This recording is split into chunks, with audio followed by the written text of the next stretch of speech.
Hi there and welcome. My tax accountant has put this together for us, and today we're tackling a question that, let's be honest, causes a ton of stress. When does the DWP really check your bank account? We're going to cut through all the myths and rumors and get straight to the facts for the 2025 to 2026 tax year so you can have total clarity. Let's dive in.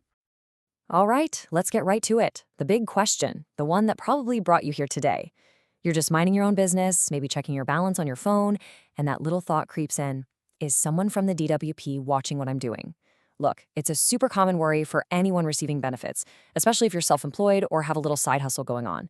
That feeling can be really unsettling, so today, we're going to flip the lights on and see what's actually going on.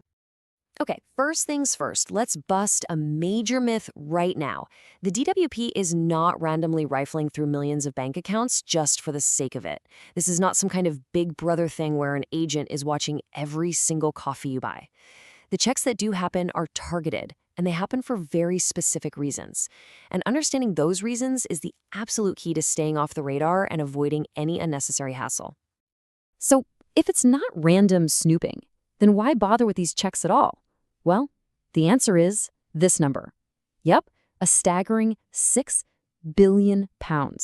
That's the official government figure for how much was lost to benefit fraud and error in 2023. And that word error is really important. It's not all deliberate. A lot of it is just simple mistakes.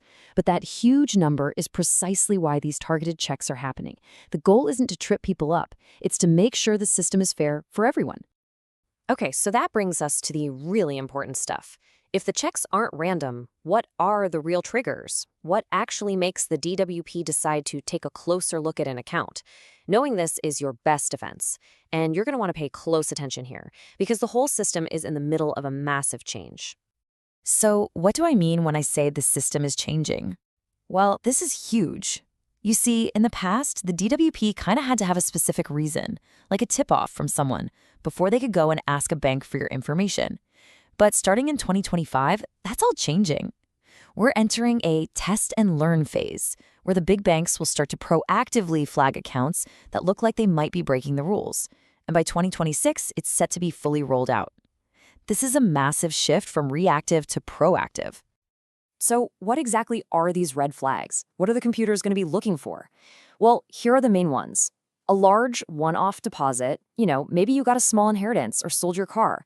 Lots of small, frequent payments coming in that could look like an undeclared side business. A big one is having income in your bank that just doesn't line up with what HMRC knows about you. Even things like taking out large chunks of cash all the time or sending money abroad regularly can trigger an alert. And look, this isn't just theory. This stuff is already happening. Here's a perfect real-life example from the team at My Tax Accountant. They had a client, a freelance designer in London, who got flagged. Why? Because her bank account showed payments from clients overseas, and the system couldn't immediately match them to her tax form. Now, everything was completely legit, but it was a complete nightmare and took weeks to sort out. It just shows why having everything clear is so vital. A lot of these checks boil down to one simple thing, your savings, or what the DWP calls capital. They just want to make sure you're within the rules. And capital isn't just what's in your bank account. It's savings, investments, property, the whole shebang. So let's break down the exact numbers you need to know for 2025/26. Stay with me. This is where a lot of people accidentally go wrong. Right, let's get into the numbers. And this table makes it super clear. For universal credit and income-related ESA, the magic numbers are £6,000 and £16,000. If your capital is under £6,000, you're fine, no problem. Between £6,000 and £16,000, your benefit payments start to get reduced. And if you go over £16,000, your eligibility for those benefits stops completely. Pension credit is a bit different. It's more generous. The first £10,000 is ignored, and while there's no hard upper limit, your savings above that will still affect how much you get. Okay, so I mentioned your benefits get reduced. How does that actually work? Well, it's through something called tariff income. It sounds a bit technical, but the idea is simple. The DWP basically assumes your savings are earning you a little bit of income, even if they're just sitting in a current account. For universal credit, for every £250 you have over the $6,000 limit, they deduct £4.35 from your monthly payment. So if you had £6,250 in savings, that's one lot over the limit, and you lose £4.35 a month. It doesn't sound like much, but it really does add up. All right, we've talked about the problem, the triggers, the numbers, and it might sound a bit scary. But here's the good part. Now we talk about what you can actually do about it. Instead of sitting around worrying about a brown envelope dropping through your letterbox, you can take a few simple, proactive steps to make sure your finances are totally clear and stress-free. Here's a brilliant pro tip from the folks at My Tax Accountant, and I absolutely love this analogy. Think about it like checking your car before its big MOT test. You know, you check the lights, you kick the tires. You're not trying to rebuild the engine, you're just spotting small problems before they become big ones. It's exactly the same with your finances. It's way, way easier to handle a small issue early than to deal with a massive headache later. So what does that little MOT check look like in real life? It's just a simple 3-step audit you can do every month. Honestly, it'll take you maybe 10 minutes. Step 1, just look at all the money that came into your account. Where's it from? Step 2, if you're self-employed, take away your legitimate business expenses, your materials, mileage, that kind of thing. And step 3, take that final profit number and check it against what you told the DWP. That simple habit brings so much peace of mind. Okay, another massive pro tip here. And honestly, if you're self-employed, listen up, because this could be the most important thing you hear today. Keep your finances separate.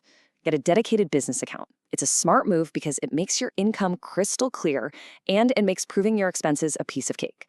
Shoving it all into your personal account, that's just asking for trouble. It creates a messy, confusing trail that could easily trigger a check, even when you've done absolutely nothing wrong. Okay, I know, we've gone through a lot of information. And if you're juggling a job or trying to run a business and you're feeling a bit overwhelmed by all this, that is completely understandable. You're not supposed to be an expert in tax and benefits law. The good news is you really don't have to be. But the main takeaway here is really, really simple. If any of this makes you feel unsure or you're worried about your specific situation, the absolute smartest and safest thing you can do is just talk to an expert. Just a quick chat with someone who knows what they're doing can save you so much time, so much money, and honestly, a world of stress.